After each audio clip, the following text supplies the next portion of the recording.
Shalom Bapak Ibu, saudara-saudari yang terkasih dalam Tuhan Yesus Kristus. Kembali lagi kita dalam kuliah Alkitab malam. Dan senang sekali kita bisa bersama berjumpa meskipun melalui online. Dan saat ini kita akan bersama-sama merenungkan sebuah tema yaitu berbuah. Begitu mari kita mempersiapkan hati dan diri kita bersatu dalam doa. Ya Bapa yang sungguh baik, kami bersyukur untuk kasih setiamu dalam kehidupan kami. Kami sungguh bersyukur untuk berkat penyertaan Tuhan yang sungguh tiada berkesudahan di dalam hari-hari kami. Saat ini kami akan bersama merenungkan, kami mau kembali diingatkan akan firman Tuhan. Kiranya sungguh firman ini menyapa hati kami, mengingatkan kami, terlebih juga menuntun langkah kami agar kami melaksanakan apa yang Tuhan kehendaki dalam hidup ini. Terima kasih ya Tuhan, hanya di dalam nama Tuhan Yesus Kristus kami berdoa. Amin. Hari ini kita akan bersama membahas tentang berbuah. Kita akan merenungkan tentang tema berbuah. Ibu bapak saudara-saudari yang terkasih dalam Tuhan Yesus Kristus, manakah yang akan kita pilih? Kalau kita diperhadapkan ya sama buah-buahan contohnya, kita mau pilih yang asli apa yang palsu ya? Buah yang asli atau buah yang palsu? Mungkin juga ketika kita berhadapan dengan barang-barang, entah itu elektronik atau mungkin kebutuhan harian kita, mana yang akan kita lebih pilih? Yang asli atau yang palsu? Misal contohnya beras ya Bapak Ibu. Bapak Ibu pilih beras yang asli atau beras yang wah ini dirumorkan palsu gitu ya. Ini terbuatnya dari plastik begitu. Manakah yang akan kita pilih? Saya yakin tentu kita cenderung lebih memilih barang-barang yang asli ya Bapak Ibu. Tentunya kita pilih buah yang asli, yang bisa dimakan, yang bisa dinikmati gitu ya. Apalagi beras ya yang kita makan sebagai orang Indonesia, kebutuhan yang sehari-hari, kebutuhan yang pasti begitu. Kita akan memilih yang asli. Tapi kenapa Bapak Ibu Saudara kita memilih yang asli? Dalam beberapa hal ya, asli atau mungkin apa adanya ya, sesuai dengan identitasnya itu.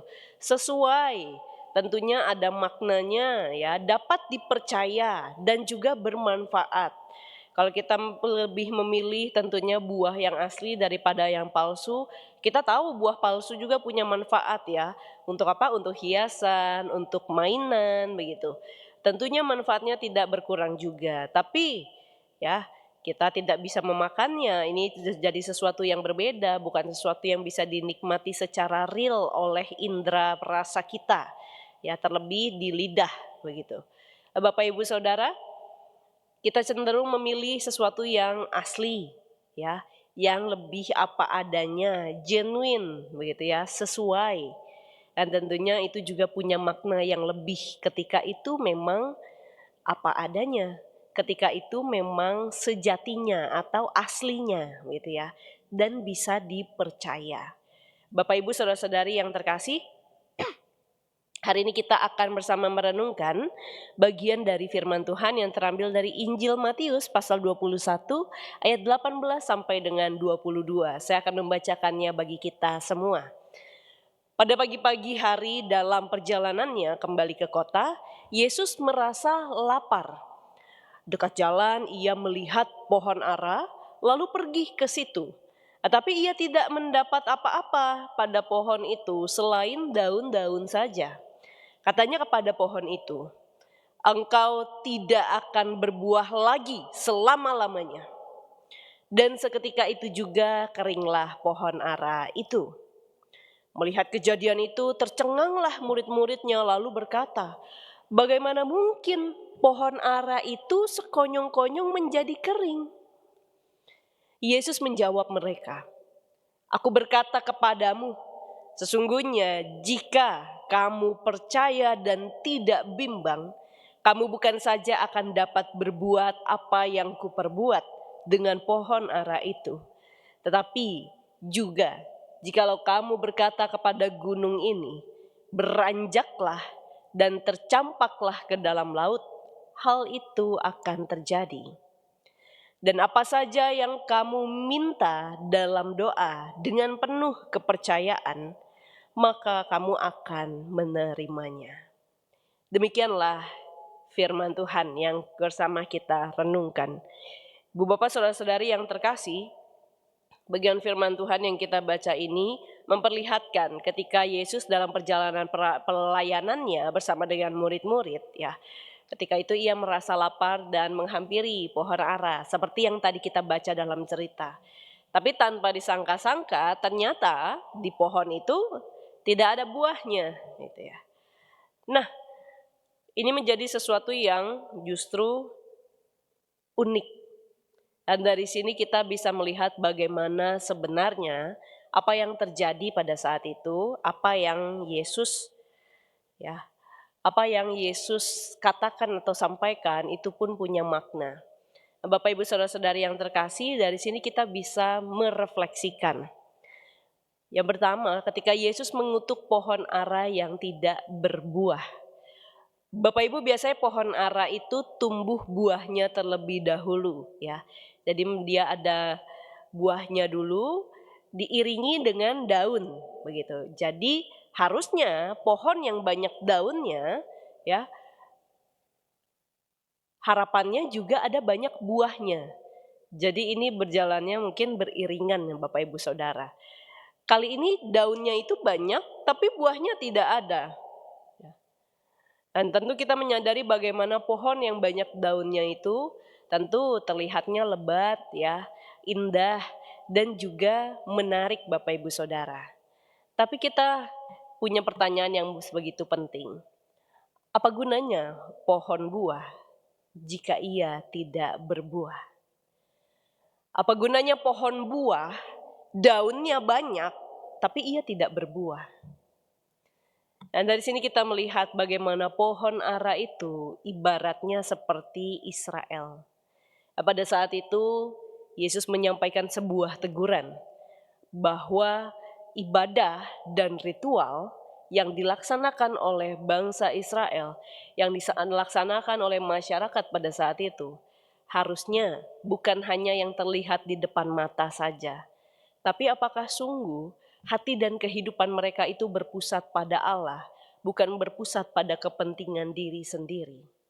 Apakah sungguh hati mereka beribadah juga kepada Allah, bukan hanya, ya, dari luarnya saja kelihatan taat, bukan hanya dari luarnya saja kelihatan sungguh, ya, sesuai dengan kehendak Allah, tapi ternyata di balik itu berani melakukan kecurangan, berani melakukan ketidakjujuran.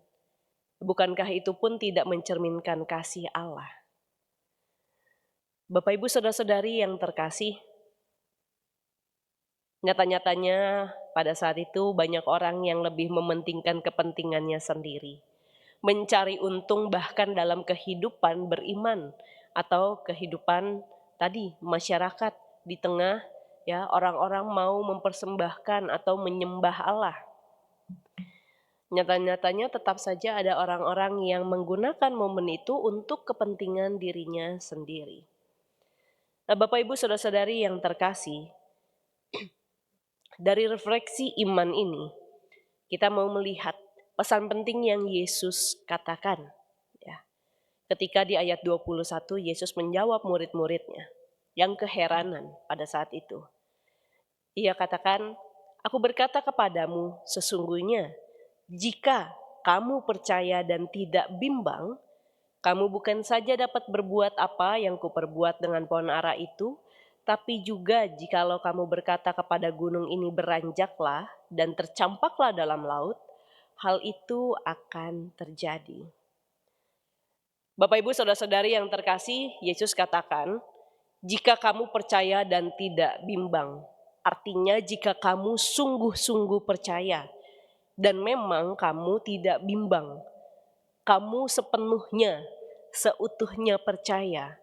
Rasa percaya itu asli, sungguh, ya, genuine, Bapak Ibu Saudara.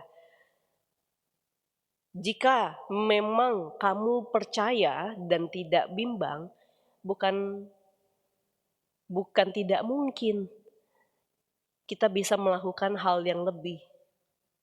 Bukan tidak mungkin hal yang mustahil itu menjadi terjadi. Jika memang kita sungguh-sungguh percaya. Bapak Ibu Saudara-saudari yang terkasih, kita menyadari bagaimana umat Israel itu menjalankan ritual dan ibadahnya hanya karena perasaan takut dihukum, bukan karena percaya akan kuasa yang nyata.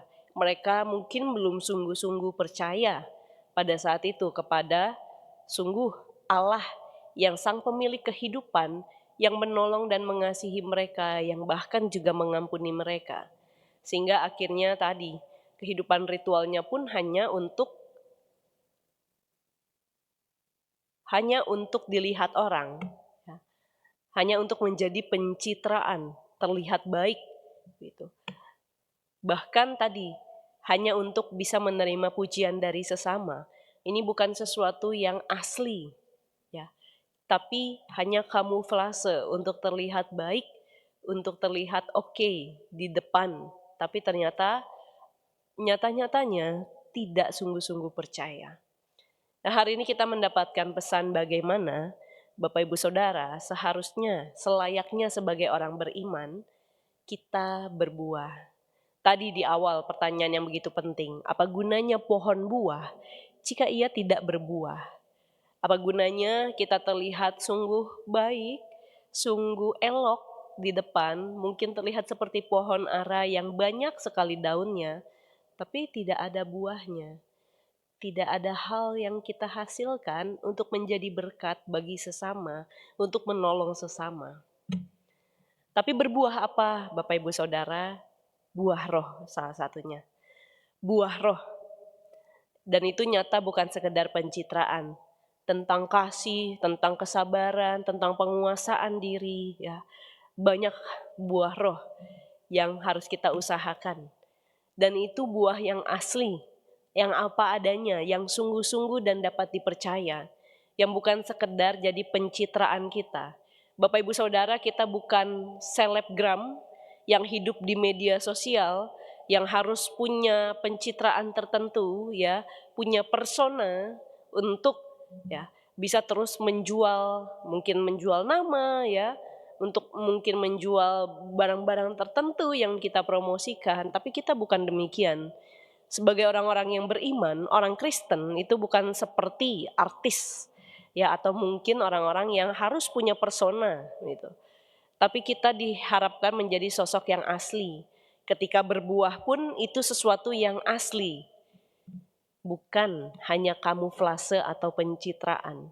Kalau kita menyatakan kasih, itu memang sungguh kerinduan hati kita menyatakan kasih Tuhan. Kalau kita menguasai diri kita, itu kita memang karena kita menyadari bahwa itulah selayaknya yang kita kerjakan sebagai anak-anak Tuhan.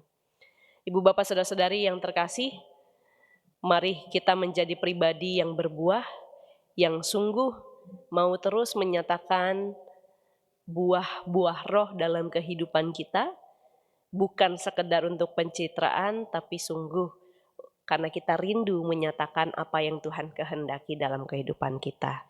Tuhan memberkati kita. Amin. Mari kita bersatu dalam doa. Bapa kami yang bertahta dalam kerajaan surga, sungguh kami bersyukur untuk kasih setiamu dalam kehidupan kami. Dan kami bersyukur karena kami tahu apa yang sungguh Tuhan harapkan dalam kehidupan kami. Setiap kami diharapkan untuk menjadi pribadi yang bisa menghasilkan buah roh.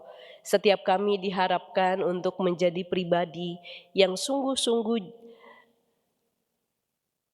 asli, yang sungguh-sungguh punya kerinduan untuk melayani Tuhan dan menjadi berkat bagi sesama.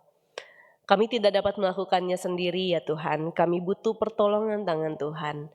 Kiranya Tuhan menguatkan langkah kaki kami, mempersiapkan hati kami, dan juga menolong setiap kami dalam perilaku dan kata kami, untuk kami boleh menjadi seturut dengan apa yang Tuhan mau.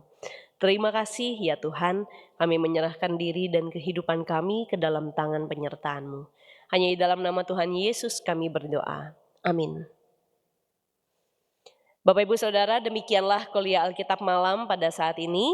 Sampai jumpa di kuliah Alkitab malam berikutnya.